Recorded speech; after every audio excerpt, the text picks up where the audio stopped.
नमस्कार दोस्तों, मेरा नाम है अभिषेक और स्वागत है आपका इन्वेस्टिंग गुरुकुल चैनल में। तो दोस्तों, आज मैं आपको एसबीआई के डिफरेंट हाइब्रिड फंड्स के बारे में बताऊंगा। और ये जितने भी हाइब्रिड फंड्स मैं बताऊंगा, ये मैं डिफरेंट टाइप ऑफ इन्वेस्टर को टारगेट करते हुए बताऊंगा।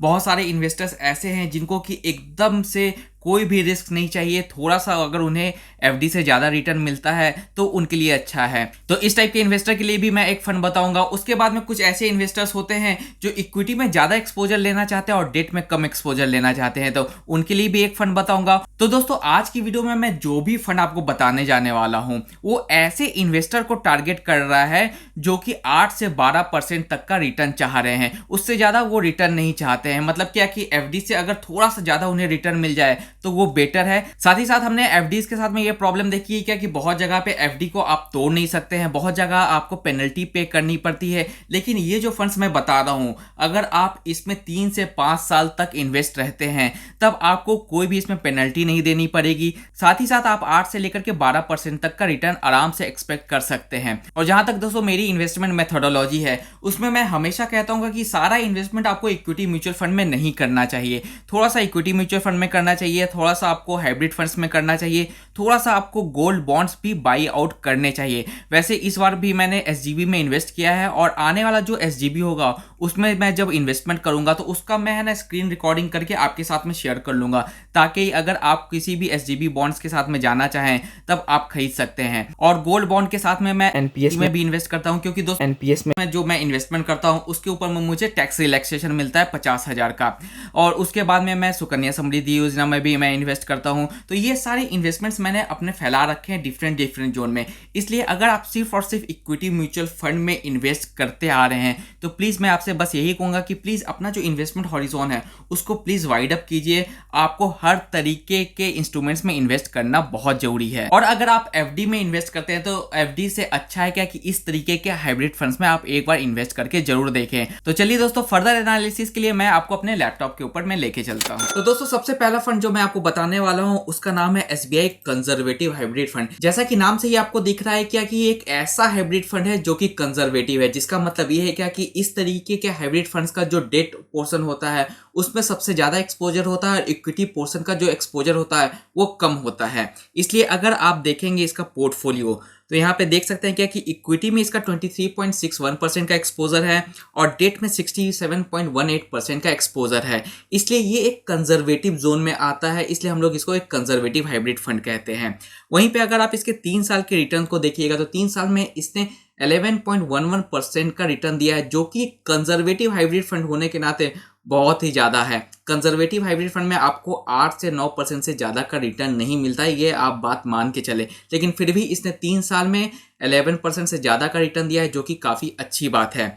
वहीं पे अगर इसके रिटर्न्स को हम लोग अगर 5 साल पे देखेंगे तो 8.62% का रिटर्न इसने दिया है 5 साल में, और 7 साल में देखेंगे तो 9.61% का रिटर्न दिया है। यानी कि 8 से 9% का रिटर्न आप एक्सपेक्ट कर सकते हैं इस पर्टिकुलर कंजर्वेटिव हाइब्रिड फंड से, अगर आप 3 से 5 साल इसमें इन्वेस्ट रहते हैं। इसके पोर्टफोलियो एग्रीगेट्स को देखें तो जैसा कि मैंने आपको यहाँ पे दिखाया गया कि इक्विटी में सिर्फ 23% का एलोकेशन है, लेकिन इस 23% में भी जो जाइंट और प्लस लार्ज है इस दोनों को मिला दे तो अप्रॉक्स 40% प्लस का इसका इन्वेस्टमेंट है लार्ज कैप फंड में, 46% का इन्वेस्टमेंट है मिड कैप फंड्स में और स्मॉल कैप में इसका 11% का इन्वेस्टमेंट है। तो इस तरीके से हम कह सकते हैं कि इसका जो इक्विटी इन्वेस्टमेंट है 23% का, ये mostly mid large cap category का इन्वेस्टमेंट है, क्योंकि मिड में भी 46% का इन्वेस्टमेंट है और लार्ज कैप में भी इसका 40 प्लस का इन्वेस्टमेंट है। और यही वजह है क्योंकि इसका एक्सपोजर मिड कैप कैटेगरी में बहुत ही अच्छा है, इसलिए इसका जो 3 साल का रिटर्न है वो भी काफ़ी ज़्यादा बेहतरीन निकल के आ रहा है।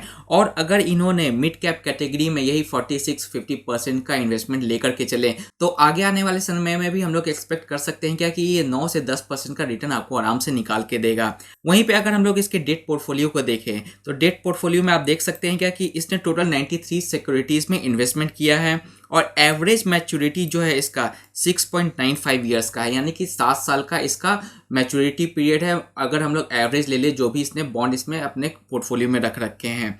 और यील्ड टू मैच्योरिटी है इसका 7.79, यानी कि अप्रॉक्स 8% का रिटर्न तो आपको ये निकाल के देगा ही देगा, क्योंकि जितने भी बॉन्ड्स है उसका जो यील्ड है वो 7.79% का वो एवरेज निकल के आ रहा है, यानी कि 7 से 8% का तो आपको इसके ऊपर में रिटर्न मिलेगा ही मिलेगा। साथ में जो इक्विटी से आपको रिटर्न निकल करके आ रहा है, तो ऑन एन एवरेज अगर हम लोग वेटेड रिटर्न निकाल के देखेंगे तो 9 से 10% का रिटर्न आपका कहीं भी नहीं गया।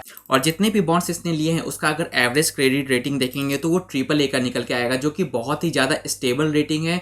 इसका सिंपल सा मतलब ये है क्या कि इन्होंने जितने भी बॉन्ड्स लिए हैं वो काफ़ी ज़्यादा अच्छे कंपनी के बॉन्ड्स है। इसलिए अगर इसके क्रेडिट रेटिंग पे हम लोग यहाँ पे नज़र डालें तो इन्होंने सोवरेन बॉन्ड्स में अप्रॉक्स 30% का इन्वेस्टमेंट, AAA जो रेटेड कंपनी है उसमें 23% का इन्वेस्टमेंट है, AA रेटेड कंपनी के जो बॉन्ड्स है उसका 15% का एक्सपोजर है। तो काफ़ी अच्छा और स्टेबल एक्सपोजर है इनका। और वहीं पे यहाँ पे अगर देखें तो डेप्थ फंड स्टाइल को अगर हम देखें तो इनका जो क्रेडिट क्वालिटी है वो हाई है, और इनका जो इंटरेस्ट रेट सेंसिटिविटी है वो काफ़ी लो है, यानी कि कल को गवर्नमेंट अगर इंटरेस्ट रेट ऊपर नीचे भी करती है तो इससे इनको ज़्यादा कोई फर्क नहीं पड़ने वाला है। और अगला जो फंड है वो कंजर्वेटिव का जस्ट उल्टा है, यानी कि अगला फंड जो मैं आपको दिखा रहा हूँ उसका नाम है SBI इक्विटी हाइब्रिड फंड। और इसको मैंने कंजर्वेटिव फंड से जस्ट अपोजिट इसलिए कहा क्योंकि अगर आप इसके एसेट एलोकेशन को देखेंगे तो डेट में इसका 21.61% का इन्वेस्टमेंट है और इक्विटी में 74.16% का इन्वेस्टमेंट है, जो कि कंजर्वेटिव हाइब्रिड फंड का जस्ट अपोजिट है।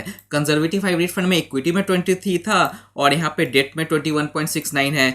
यहाँ पे इक्विटी में 74 है तो कंजर्वेटिव में डेट में 67% है। तो ये जस्ट उल्टा है और ये थोड़े से ज़्यादा एग्रेसिव इन्वेस्टर के लिए SBI इक्विटी फंड बना है। अगर हम इसके पोर्टफोलियो एग्रीगेट्स को देखें तो जाइंट प्लस लार्ज मिला करके इन्होंने 87% का जो इन्वेस्टमेंट है वो जाइंट प्लस लार्ज में किया है। इसी तरीके से अगर हम लोग इसके डेट कंसंट्रेशन को देखें तो एवरेज क्रेडिट रेटिंग इसके डेट का जो है वो AAA का निकल के आया है, जो कि काफ़ी ज़्यादा अच्छा है। और इनके बॉन्ड्स की अगर क्रेडिट रेटिंग देखें तो 17.11% का जो इन्वेस्टमेंट है इनका वो सोवरेन बॉन्ड्स में, यानी कि गवर्नमेंट बॉन्ड्स में है। और गवर्नमेंट बॉन्ड्स की दोस्तों जो यील्ड होती है वो थोड़ी सी एवरेज टाइप की होती है और उनका जो मैच्योरिटी ड्यूरेशन होता है वो भी काफ़ी ज़्यादा होता है। इसलिए इनका जो भी बॉन्ड्स है उनका अगर हम लोग एवरेज मैच्योरिटी ड्यूरेशन देखेंगे वो 9.64 ईयर्स का है, जो कि कैटेगरी के 3.97 ईयर्स से बहुत ही ज़्यादा है। लेकिन इनका जैसे कि मैंने आपको बताया यील्ड टू मैच्योरिटी काफ़ी अच्छा है, काफ़ी स्टेबल है। अब इसके रिटर्न्स की बात करें तो पिछले 3 साल में इसने 12.29% का रिटर्न दिया है, पिछले 5 साल में इसने 10.17% का रिटर्न दिया है और पिछले 7 साल में इसने 13.19% का रिटर्न दिया है। यानी कि इस फंड से आप अप्रॉक्सीमेटली 10 से 12% का रिटर्न एक्सपेक्ट कर सकते हैं।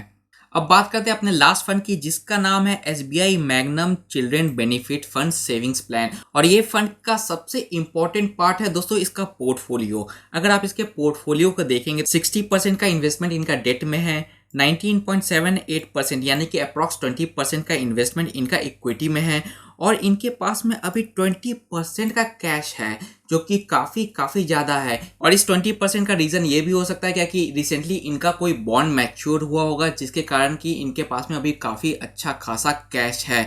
और इस कैश का अभी इनके पास में होना बहुत ही पॉजिटिव पॉइंट है, इसलिए मैंने SBI का मैग्नम चिल्ड्रन बेनिफिट फंड आपके सामने में लेकर के आया हूँ। क्योंकि दोस्तों गवर्नमेंट अभी अपने इंटरेस्ट रेट बढ़ा रही है और अभी कोई भी म्यूचुअल फंड या कोई भी इंडिविजुअल अगर गवर्नमेंट से बॉन्ड लेगा तो उसका जो यील्ड टू मैच्योरिटी होगा वो काफ़ी ज़्यादा अभी निकल के आ रहा है, क्योंकि इंटरेस्ट रेट जो है उसको बढ़ाया जा रहा है।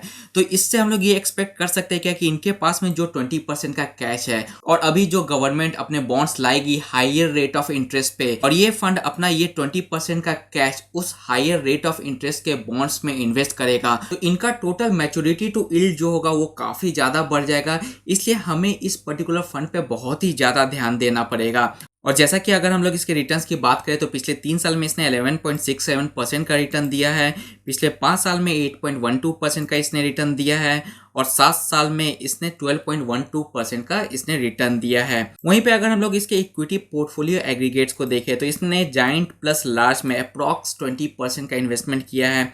मिड कैप में इसने 34% का इन्वेस्टमेंट किया है जो कि बहुत ही ज़्यादा है। स्मॉल कैप में भी इसने 45% का इन्वेस्टमेंट किया है जो कि अगेन बहुत ही ज़्यादा है। तो ये एक तरीके से मिड स्मॉल कैप का इन्वेस्टमेंट स्टाइल इनका चला रहा है इक्विटी में।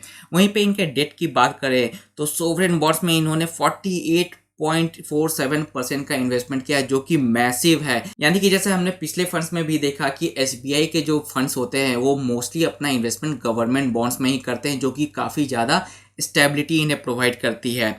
और इनका जो यील्ड टू मैच्योरिटी यहाँ पे है वो 7.33% का है और एवरेज मैच्योरिटी जो ईयर्स है वो 4.05 ईयर्स का है जो कि बहुत बहुत बहुत अच्छा है। तो ये थे दोस्तों 3 एसबीआई के हाइब्रिड फंड्स। सबसे पहला फंड था एसबीआई कंजर्वेटिव हाइब्रिड फंड्स जो कि कंजर्वेटिव यूजर्स के लिए जो कि रिस्क कम लेना चाहते हैं। उसके बाद में दूसरा था एसबीआई इक्विटी हाइब्रिड फंड। ये एक ऐसे इन्वेस्टर्स के लिए थे जो कि थोड़ा सा ज़्यादा रिस्क लेना चाहते हैं कंजर्वेटिव इन्वेस्टर्स से। और तीसरा था SBI magnum children's benefit fund. इनका जो पोर्टफोलियो है उसमें 20% का कैश है जिसके ऊपर में ध्यान देने की बहुत ज़रूरत है। अगर ये कैश का ये लोग बॉन्ड खरीदते हैं तो इनका जो भी यील्ड होने वाला है फ्यूचर में वो काफ़ी ज़्यादा होने वाला है। तो आशा करता हूँ दोस्तों आज का वीडियो आपको पसंद आया होगा। इसी तरीके के एजुकेशनल और इन्फॉर्मेशनल कंटेंट्स के लिए हमारी टीम के साथ में जुड़े रहें। तब तक के लिए दोस्तों खुश रहें, स्वस्थ रहें एंड कीप इन्वेस्टिंग। जय हिंद।